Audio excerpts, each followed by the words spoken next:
이 시간 우리가 묵상할 하나님의 말씀 출애굽기 2장입니다. 출애굽기 2장 11절부터 15절까지의 말씀입니다. 출애굽기 2장 11절부터 15절까지의 말씀.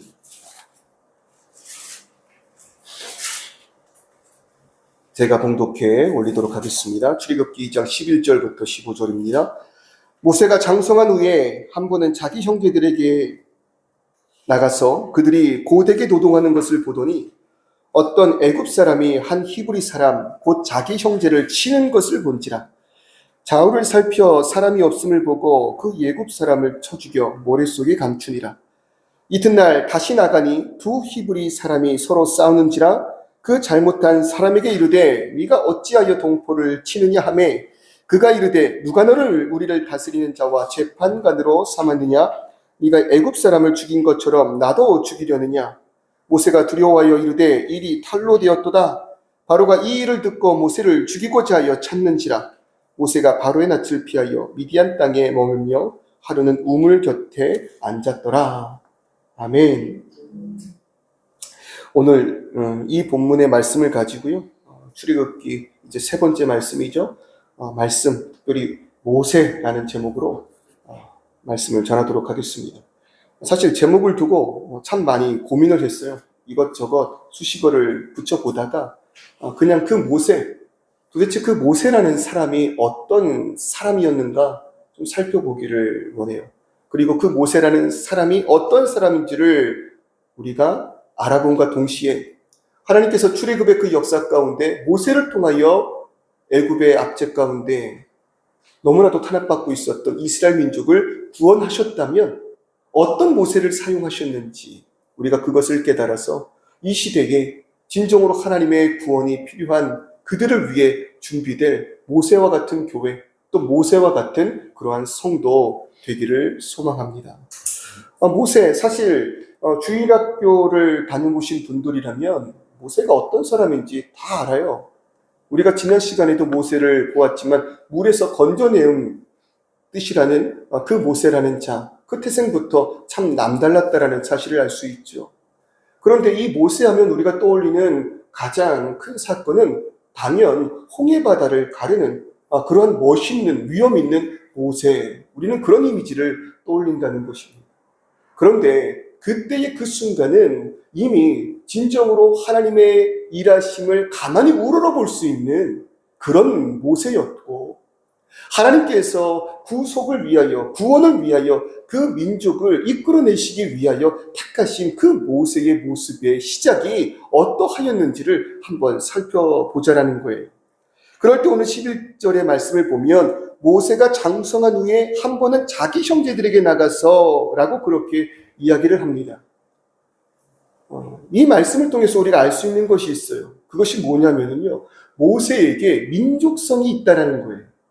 어떤 민족성이 있냐면 자신을 히브리인으로 생각하는, 그러니까 히브리 사람들을 자신의 동포로 생각하는 그러한 민족성이 있었다라는 거죠. 이것이 왜 놀랍냐면요, 모세가 건진바 되었습니다. 누구에게요? 바로의 딸에게. 그러니까 애굽의 공주에게 건진바 되었습니다. 물론 하나님의 은혜 가운데 다시는 그가 자신의 친모에게로 돌아가서 젖먹이는 기간 동안 케어가 있었지만 그 이후의 모든 시간들을 애굽의 그 궁전에서 애굽의 법과 율법, 그리고 그 애굽의 그 모든 문물을, 지식을 습득하면서 그렇게 자라났다라는 것입니다. 그러니까 분명히 이 모세는 그러한 삶을 통해서 자신의 그 정체성을 애굽인으로 인식을 했어야만 했을 것이에요. 그런데 오늘 본문의 말씀을 보면 장성한 후에 자기 형제들에게 나아갔다. 이것이 무슨 말이냐면 자신이 히브리 사람이라고 모세는 계속해서 생각을 하고 있다라는 것이에요. 어떻게 이런 일이 가능했는가? 아까도 말했듯이 모세는 하나님의 은혜 가운데 다시금 친모에게로 돌아갑니다. 요게벳의 손에서 젖을 뗄 때까지 그렇게 자라나게 되었어요. 대부분 이 젖을 뗐다라는 그 시기를요, 3세에서 한 5세 정도로 봅니다. 그건 적지 않은 나이예요. 3년, 길면 5년 정도의 그 시간을 요게벳의 손에서 길러졌다라는 거죠. 그러니 그 시간을 통해서 충분히 부모를 인식하였을 것이고 또 함께 있었던 그 형제들을 인식할 수 있는 나이였다라는 거예요. 그리고 그 이후에도 이 내용들을 살펴보면요, 모세는 이들과 계속해서 교류했을 것으로 추측할 수 있는 내용들이 펼쳐집니다. 아론을 분명히 자신의 형제라고 인식하고 있는 그런 장면들을 보면 계속된 교류가 이 가운데 있었다라는 것입니다. 여기서 중요한 것. 그렇다면 3세에서 5세 되는 그 시간 동안 이 모세를 양육하였던 요게벳은 어떻게 그 모세를 양육하였을까?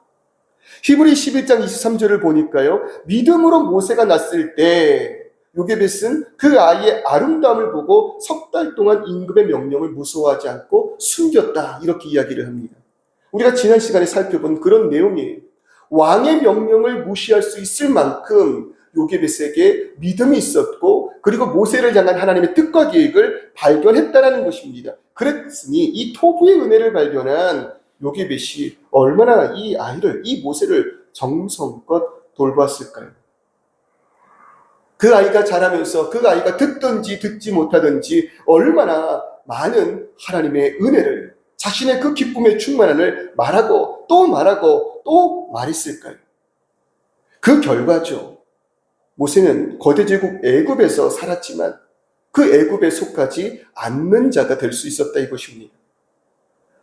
히브리서 11장 24절 26절의 말씀을 보면은요, 이런 고백을 하고 있습니다. 믿음으로 모세는 장성하여 바로의 공주의 아들이라 칭함을 거절하고 도리어 하나님의 백성과 함께 고난받기를 잠시 죄악의 낙을 누리는 것보다 더 좋아하고 그리스도를 위하여 받는 능욕을 애굽의 모든 보화보다 더 큰 재물로 여겼으니 이는 상주심을 바라봄이라.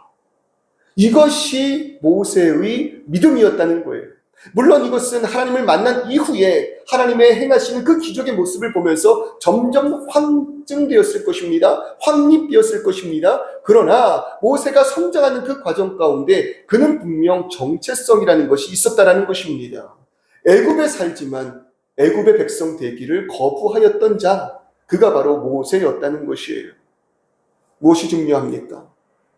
그를 위하여 기도하였던 부모가 있었다는 것이 중요합니다.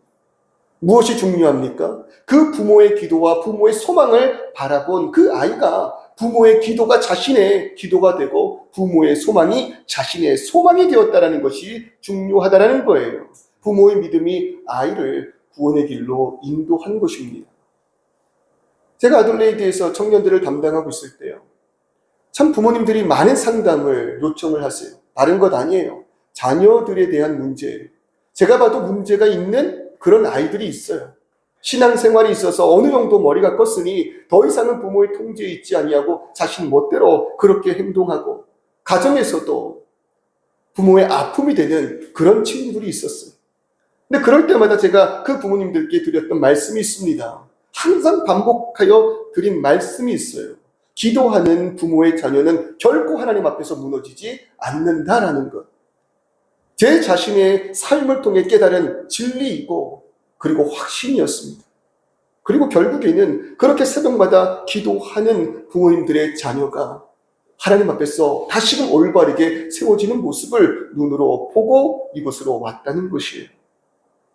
부모가 얼마나 중요합니까? 가정의 신앙이 얼마나 중요합니까? 창세기에서 등장하는 믿음의 사람들을 보면요, 모두 이러한 배경을 가지고 있다는 것을 알 수 있어요. 야곱이라는 인물 아시죠?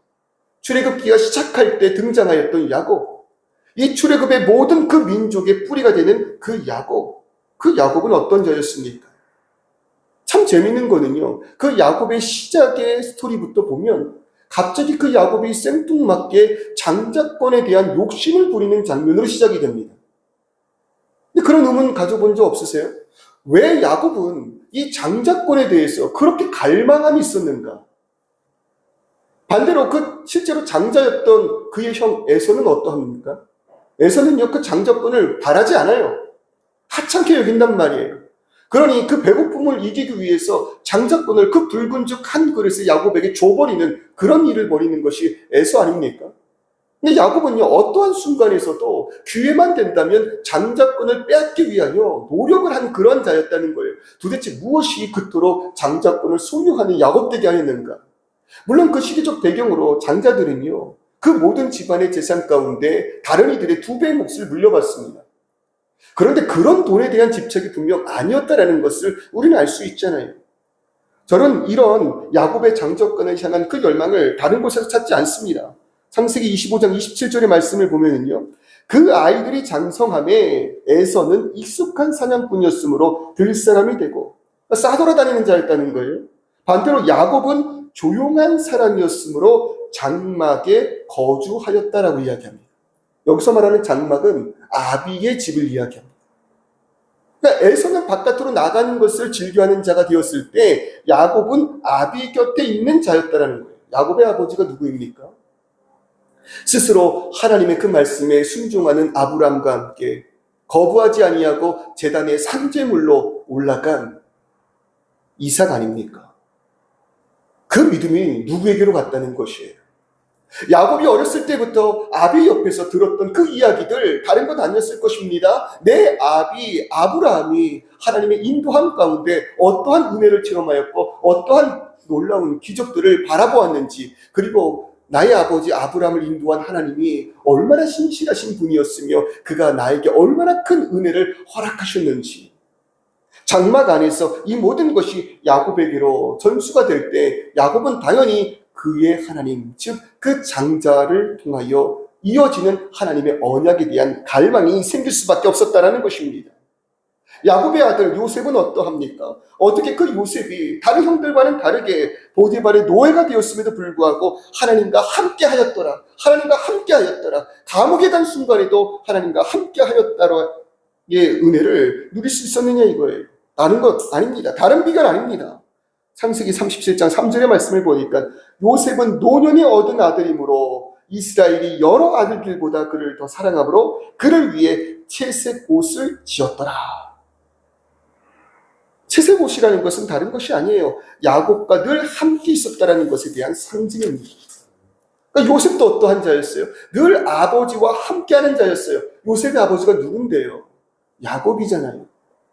이스라엘이라 회복된 그 이름을 받은 야곱이 얼마나 그의 모든 과정, 하나님께서 그 야뽕나루에서 나를 쓰러뜨렸으나 다시금 나를 일으켜 세워 민족을 향한 꿈을 갖게 하셨다라는 그 질문을 자신이 가장 사랑하는 요셉에게 들려준 것 아니었을까요? 그런 위대한 신앙인들의 배경에는 부모가 있었다는 것입니다.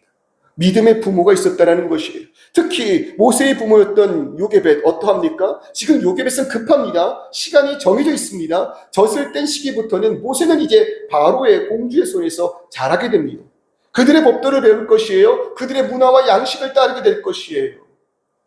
그러니 얼마나 그 요게벳의 마음에 긴박함이 있었겠습니까? 오늘 이 시간 부모된 우리들은 어떠합니까? 우리 아이들도 이제 곧 부모의 손을 떠날 때가 다가올 것입니다. 지금 그런 시대를 살아가는 청년들은 다 그걸 느끼고 있을 것이에요. 우리가 청년 때였을 때보다 지금 이 시대에 하나님을 떠나 누릴 수 있고 하나님을 의지하지 않아도 평안을 얻을 수 있는 그 길과 방법들이 얼마나 많은 시대인지 몰라요. 그럴 때에 무엇이 오늘 이 자리에 우리를 예배자로 붙들어 주었습니까? 다른 것 아니지 않아요? 부모님의 권유 아니에요? 부모님의 인도함, 기도, 책망 아니에요.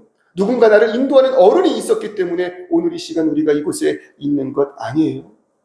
자라는 우리 아이들에게 바라는 것 무엇입니까? 그들에게 결코 요셉의 소망을 잊지 않게 해야 함을 믿습니다. 이 시대를 교회의 위기라고 이야기합니다. 왜 교회의 위기가 찾아왔느냐? 가정신앙이 붕괴했기 때문입니다. 더 이상 가정에서 자녀들의 신앙을 양육하지 않아요. 학원 보내듯 교회의 모든 것을 다 위탁해요. 자녀들에게 부모의 소망이 참된 하나님의 나라임을 가르치지 않아요. 부모를 보고 자라는 그 자녀들이 부모와 같이 벤치가 소망이 되고 넓은 집이 소망이 되고 명품이 꿈이 될 때 교회는 무너질 수밖에 없는 것이겠죠.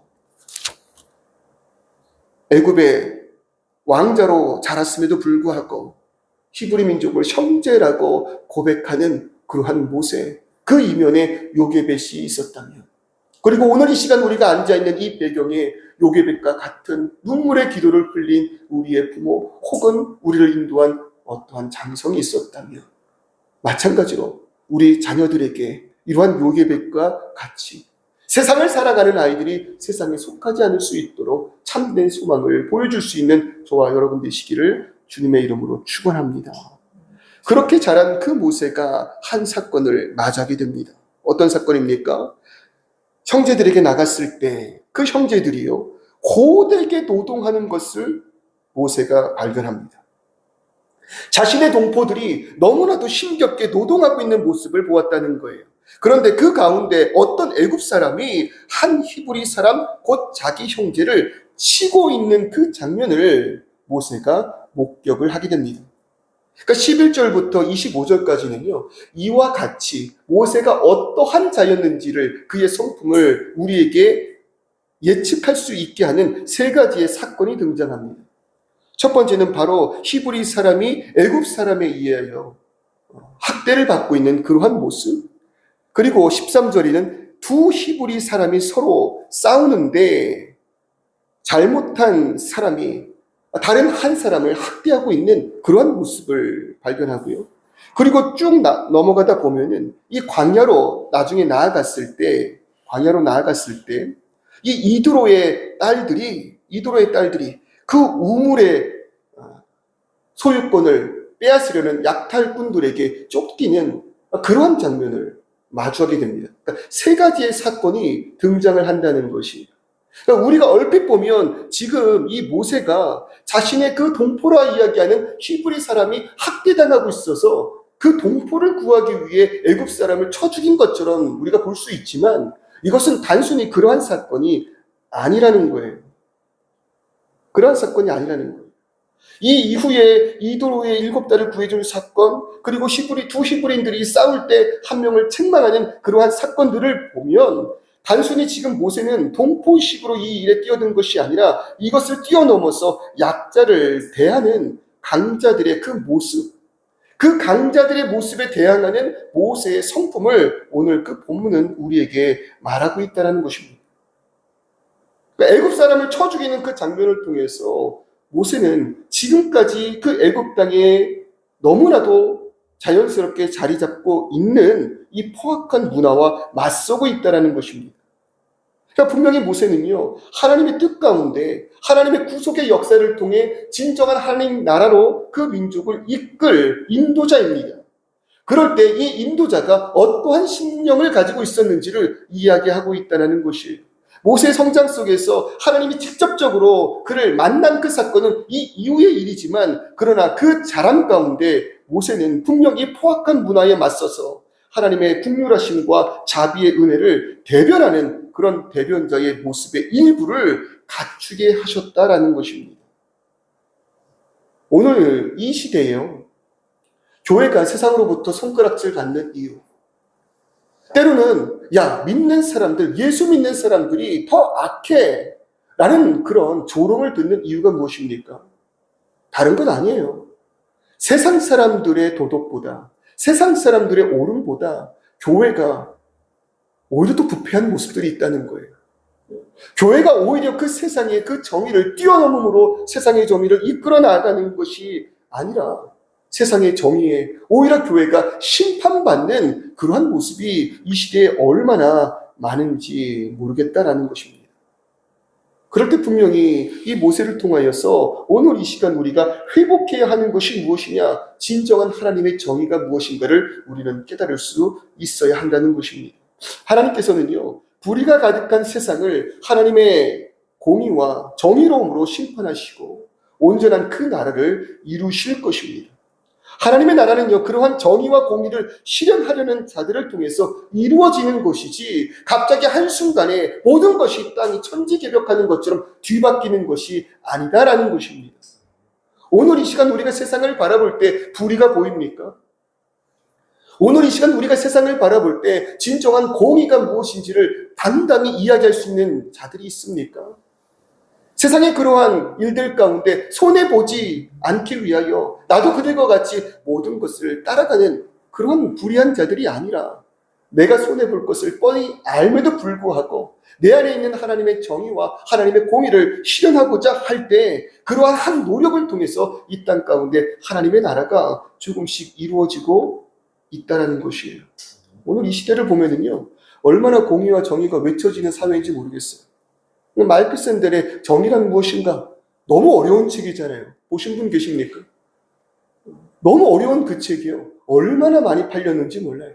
40주가 넘게 베스트셀러로 있을 만큼 정의란 무엇인가? 하버드의 그 강연이 책으로 나와서 많은 사람들에게 얼마나 많이 읽혔는지 몰라요. 반증하는 것이 무엇입니까? 정의롭지 못한 세상이다라는 건 아니겠어요? 뉴스를 봐도 얼마나 많은 이들이 저마다의 정의를 이야기하는지 모르겠어요. 얼마나 자신만의 정의를 이야기하면서 국민의 뜻이다라고 이야기하고 서로 자신의 옳음을 이야기하면서 하나님의 뜻이다라고 이야기하는 그 모습들을 좀 보라는 것이에요. 도대체 무엇이 정의입니까? 분명한 것은요, 나의 정의와 남의 정의가 다르고 내 편의 정의와 상대방의 정의가 다르다면요, 그들이 말하는 정의는 온전한 정의가 분명 아니라는 것입니다. 진짜 정의가 무엇입니까? 예수께서 나사렛 회당에서 하나님의 나라의 그 사역, 하나님의 온전하신 공의와 정의가 선포되는 그 나라의 사역을 시작하실 때 선포하시는 말씀이 있습니다. 누가복음 4장 16절에서 18절의 말씀인데요. 예수께서 그 자라나신 곳 나사렛에 이르사 안식일에 늘 하시던 대로 회당에 들어가서 성경을 읽으려고 서심해 선지자 이사야의 글을 드리거늘 책을 펴서 이렇게 기록된 데를 찾으시니 곧 주의 성령이 내게 임하였으니 이는 가난한 자에게 복음을 전하게 하시려고 내게 기름을 부으시고 나를 보내사 포로된 자에게 자유를 눈먼 자에게 다시 보게 함을 전파하며 눌린 자를 자유롭게 하고 주의 은혜의 해를 전파하게 하려 하심이라 하였더라. 예수께서 하나님의 나라를 선포하시며 하나님 나라의 정의와 공의를 뭐라고 선포하십니까? 가난한 자에게 복음을 전하는 것, 그것이 정의라 이야기하는 것입니다. 포로된 자에게 자유함을 주는 것, 눈먼 자에게 다시 보게 함을 허락하는 것, 눌린 자에게 자유를 주는 것, 그것이 하나님 나라의 정의라는 것이에요.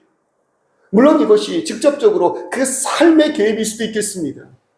그리고 또 하나로서는 죄에서부터의 참된 기쁨의 자유를 이야기하는 것일 수도 있겠지요.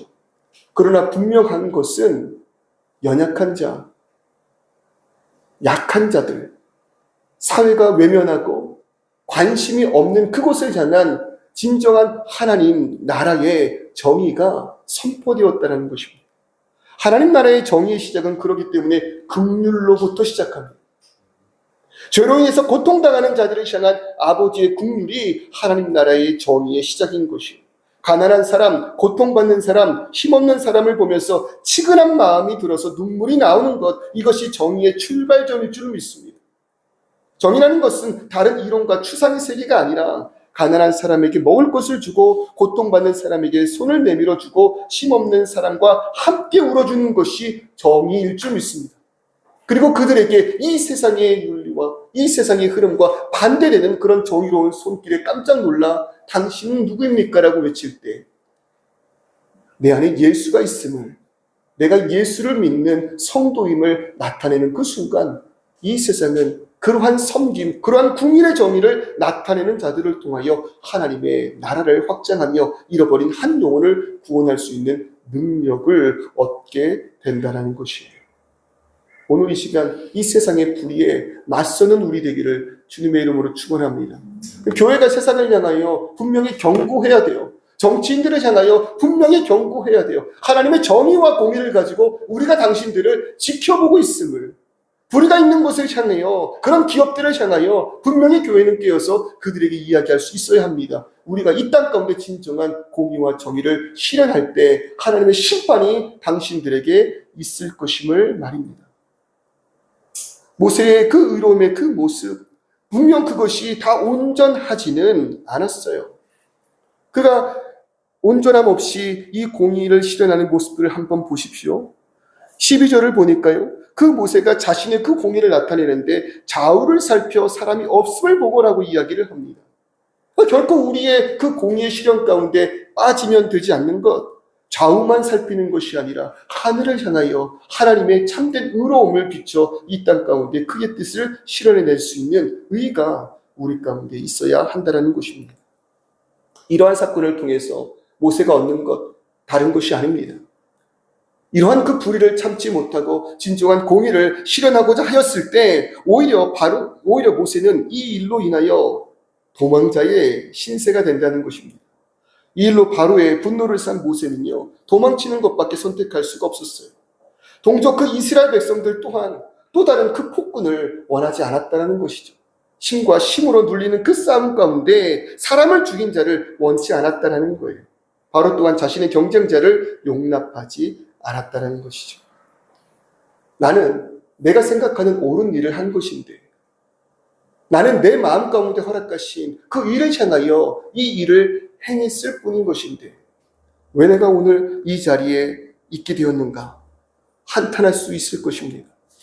어쩌면 모세가 도망치는 그 자리에서 후회했을지도 몰라요. 내가 왜 그들의 일에 끼어들었을까? 왜 그들의 일에 관심을 주었을까? 내 마음을 왜 움직였을까? 세상에 눈을 감고 살아갔다면 내가 지금 이런 아픔을 얻지 않았을 터인데, 광야로 나아간 모세가 얼마나 후회하였는지 그의 아픔이요, 자신이 난 그 아이의 이름을 통하여 드러납니다. 22절을 보니까요, 그 광야에서 만난 이도로의 딸 가운데 하나인 십보라를 통해서요 아이를 낳는데, 2장 22절을 보니까 모세가 그의 이름을 게르솜이라 하였다 이렇게 이야기합니다. 근데 이 게르솜이라는 그 뜻이 뭐예요? 나그네라는 뜻이에요. 또 한 가지 의미로는 도망자라는 뜻입니다. 그러니까 이 게르솜이라는 자신의 아이의 이름을 부르면서 지금 애굽에서 도망쳐 나와 꼴이 많이 아니 된 그 신세를 얼마나 한탄했을까요?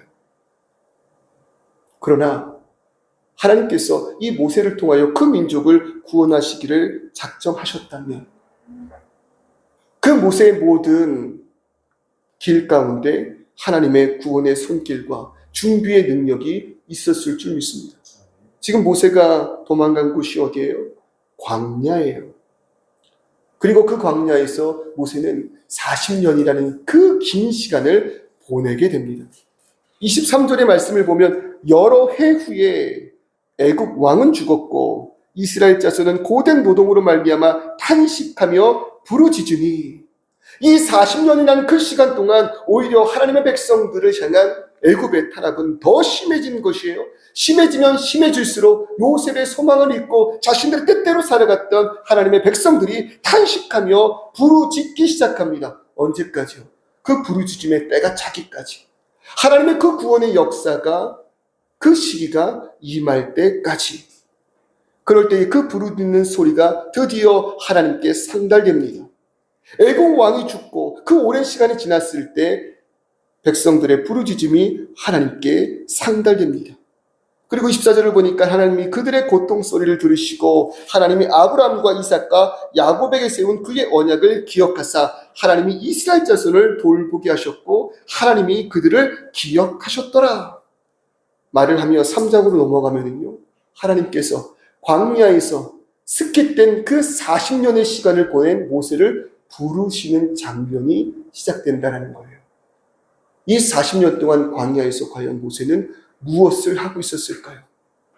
이제 드디어 하나님의 때가 되었을 때, 그 민족을 향한 하나님의 구원의 역사가 펼쳐지는 순간까지 모세는 이 광야에서 무엇을 하고 있었을까요? 광야라는 것이 어떤 것입니까? 다른 것 아닙니다. 지금까지 내가 갖고 있었던 모든 것이 필요 없어지는 것, 그것이 바로 광야입니다. 한국에서 어떤 직업을 갖고 아무리 그 직업 안에서 날렸다 하더라도요, 호주에 와서 비자를 받기 위해, 영주권을 받기 위해 그 이전의 모든 것이 필요 없어지는 순간들이 얼마나 많은지 몰라요. 그러한 분들이 얼마나 많은지 몰라요. 처음부터 다시 시작해야 되는, 지금까지 내가 나의 능력이라고 생각했던 모든 것이 다 무용지물이 돼버리는 것, 결코 하늘의 도움 없이는 살아갈 수 없는 놀라운 신비가 있는 것, 그것이 바로 광야 아닙니까? 더 이야기하지 않아도 이 광야에서 모세가 어떤 준비가 되어가고 있었을까? 이것도 뻔한 건 아니겠습니까? 출애굽기 1장에서 이야기하였던 것처럼 야곱의 허리에서 나온 그 민족을 대표하듯 모세가 광야에서 모든 것을 무너뜨리며 하나님의 도우심 없이는 살 수 없음을 고백하게 되는 그 시기가 도망친 광야의 40년 아니겠습니까? 그리고 그때가 찼을 때 하나님이 울부짖는 백성들을 기억하사 광야에서 묵묵히 준비된, 모세를 알지 못했으나 모세에겐 고통이었으나 준비된 그 모세를 부르사 그 민족을 구원해 내시는 것 아니겠습니까? 말씀을 마치려고 합니다. 오늘 이 시간에도요, 하늘을 향하여 부르짖는 자들이 있을 것 같아요. 하늘을 향하여 자신들의 그 절망을 가지고 울부짖는 사람들이 너무나도 이 땅 가운데 많이 있다는 것입니다.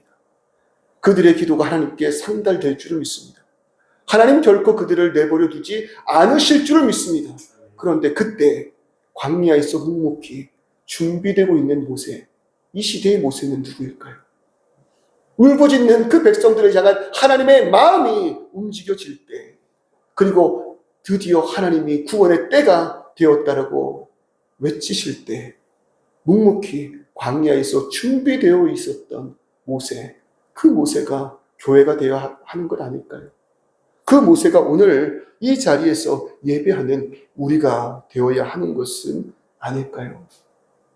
오늘 이 시간 도대체 이 교회가 어떠한 마음을 가지고 세워졌는지, 예수를 믿으며 성도라고 부름바 되었지만 광야의 삶을 한탄하고 그 광야의 삶을 회피하려고 오늘도 다른 능력을 붙들며 살아가고 있다면 부르짖는 그 백성들을 구원하기 위한 하나님의 그 사역에 동참될 수 없는 교회가 될 것이고 동참할 수 없는 성도가 될 것입니다. 다른 말로 그것은 하나님 나라에 속한 교회가 아니요 하나님 나라에 속한 성도가 아니라는 뜻이 될 것입니다. 오늘 혹시 이 시간 우리가 광야 같은 하나님의 공의와 정의를 위하여 살아왔노라 자부하지만 그럼에도 불구하고 광야 같은 길에 내몰려서 아파하고 신음하고 있는 그러한 성도님들 계신다면 하나님의 때를 위하여 내가 지금 이곳에 있음을 깨닫기를 주님의 이름으로 축원합니다. 그리고 더 나아가 부르짖는 자들을 위하여 하나님 그 계획을, 그 뜻을 시행하실 때 광야에서 묵묵히 준비될 수 있는 그러한 저와 성도님 그리고 주는 교회 되기를 주님의 이름으로 축원합니다.